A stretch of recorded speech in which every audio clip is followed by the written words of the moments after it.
So यो चाहिँ कुरोलाई फोल्ड्सकोमा हालेर हेरेको है।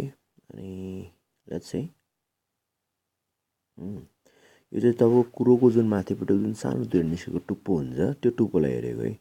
हेर्नुहोस् यो त अझै सनलाइटमा हेर्दा अझै राम्रो देखिन्छ देखिन चाहिँ अहिले चाहिँ हामीले यसकै लाइटमा राखेर हेरेको हो है। यसलाई अलिकति म यो चाहिँ ठ्याक्क यसको टुप्पो भयो है।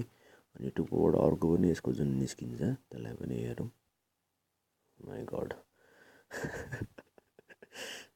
ओहो है। यसलाई हल्का म जुम पनि गर्छु।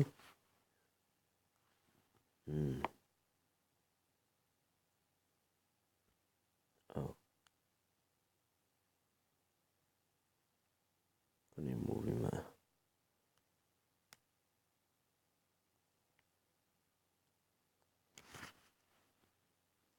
यो भयो फेरि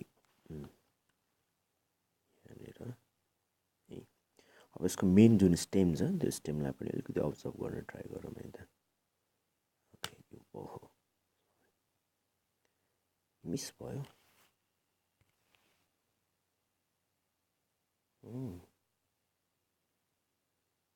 है सानो सानो सानो सानो सानो काँडाहरू पनि छ।